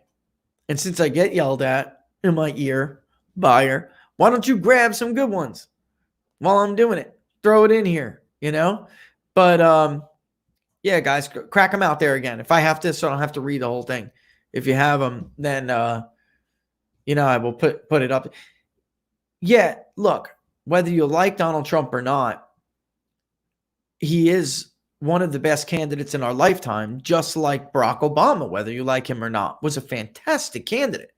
The guy was he was great on the campaign trail. He really was. And I have to look at 6-7 months is a long time, but I have to agree with my tone over there. If this keeps up like this, if the media handicap is in full swing, he's going to beat Donald Trump, guys. I know a lot of you out there support Donald Trump. I know some of you there clearly do not. But if the media handicap is allowed to do what it's intended to do, then you're playing by their game. You are playing by their game. What do I think of the Michigan absentee ballot stuff? Listen, that's a great question. I'm going to put this up there. All right, because I do have a few. Look, not everywhere is it true that absentee ballots end up being bad for Republicans, but it is always true that Democrats want to mail in and do absentee ballots because it's so much easier to cheat. The media is full of crap when they tell you that Broward County's not filling in absentee ballots. They're full of crap. Of course they are. Bob Beckel accidentally told you all on election night in 2014 on the panel on Fox News before they threw him off the air for doing that, and also because he had an opioid addiction. He told the truth on accident, which is that Warner was going to eke that out against Ed Gillespie because Fairfax County Democrats will simply fill in as many ballots as they need to fill in. That's why they're not reporting their numbers. This show is not the show that's going to indulge in conspiracy theories, but I'm also not going to pretend that some of these media delusions that they tell you I'm not going to tolerate that kind of crap. It happens. It absolutely happens. And you can see that's why Donald Trump is going after them with it. With Michigan, that was the question. They are known in Wayne County, just like Chris Matthews once accidentally admitted on air that Philadelphia is known for doing it too.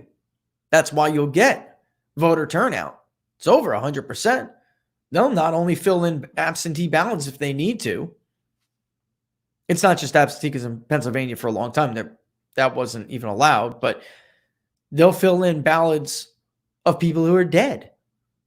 And that's when we go over the voter rolls. I've showed you what a dirty roll means. And Texas, even though it's run by Republicans, there are a lot of it's not a clean roll. Pennsylvania is one of the worst. They found thousands of people who are not residents of the United States of America or legal residents registered to vote in the state of Pennsylvania.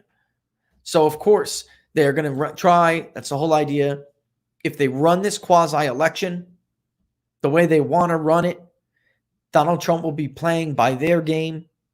The absentee ballot fraud will just be one part of a larger plan, and he will lose. There's no doubt about it, because every time you play by their game, you will lose. That's why Donald Trump won in 2016. One of the major reasons he didn't. He did not play by their game, by the rules of their game at all. And it doesn't matter. Sadly, Joyce, we don't find out until after. Without a guy like me hovering over everything they do on election night, you can't see it. You can't find it. It's only until afterward. And that's after they allow us to get in there and look at the actual the vote histories. It's sad. It's a crime that cannot be caught until the crime is committed and the damage is done. That's sadly the truth and the reality when it comes to most ways to commit voter fraud. And unfortunately, that's why states got to handle their own, elections themselves. But that is why I always have supported some level of standardized elections, because, you know, anybody who served, you serve in Iraq, you serve in Afghanistan, any of these countries where we nation build, then you know election integrity is really the key to any self-governance. Everybody has to trust the results. They don't let all of these so-called, you know, voting rights initiatives, they don't let them do that in emerging democracies. You can't get an absentee ballot in Afghanistan. If you don't have a purple finger, you didn't vote, go vote. If you voted, you get a purple finger. It's going to last for a few days to make sure you can't vote again. If you don't show up, that's on you. All right. Yep. I'm over. I'm getting yelled at. All right, folks. Thank you for watching Inside the Numbers with the People's Pundit. I am the People's Pundit, Rich Barris. You can follow me on Twitter right here at Peoples_Pundit on Twitter. Tomorrow is Freewheeling Friday. All right. We'll have a lot of fun. If you were watching on YouTube or are watching to the replay, don't forget to subscribe before you leave and give us those thumbs up below the video, because there are always those who give the thumbs down. All those metrics matter, but definitely don't forget to subscribe. We're having a great run. Let's keep it up. And on Facebook, if you watch on Facebook, don't forget to like the page People's Pundit Daily. If you watch on Facebook, might as well just mosey on over to YouTube and go ahead and subscribe to us anyway. We'll love you for it. All right. And if you're on YouTube, mosey on over to Facebook if you're a user on Facebook and like the page People's Pundit Daily. We'll love you just as much for it. Periscope viewers, scoot on over to one of the other ones. All right. We get good views on Periscope, and that's great. You guys, though, you will get a cleaner stream if you just go to YouTube. That's the way it is. But before you leave Periscope, don't forget to follow whichever account that you're watching it on. It streams on mine. It streams on PPD's, and give us those hearts. Tell us how much you love us. We love you back. All right. So again, guys, we'll join you back here tomorrow at 10 a.m. Eastern Standard Time for Freewheeling Friday. The best way, as always, to support the show is to subscribe to People's Pundit Daily. And you can do that by going to ppdnews.us/subscribe. Or just go to People's Pundit Daily and pick one of the digital subscriptions. Love you all. See you tomorrow at 10 o'clock Eastern Standard Time.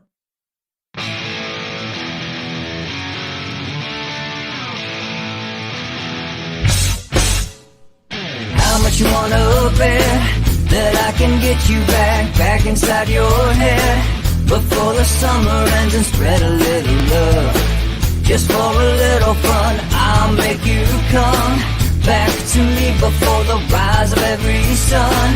Baby, it's meant to be. I know you got a man, but he don't understand. You're gonna be a heartbreaker. You're such a love taker. So just suck me in and you can toss me like a cigarette. 'Cause I just wanna be a bad habit, yeah.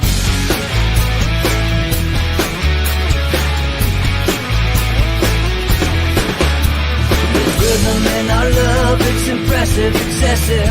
You can't make this stuff up. My chest beats, it's restless, wakes the neighbors up above. Yeah, baby, come and show me love. Baby, come and show me love. Because you're gonna be a heartbreaker. You're such a love taker. So just suck me in and you can toss me like a cigarette. 'Cause I just wanna be a bad habit, yeah.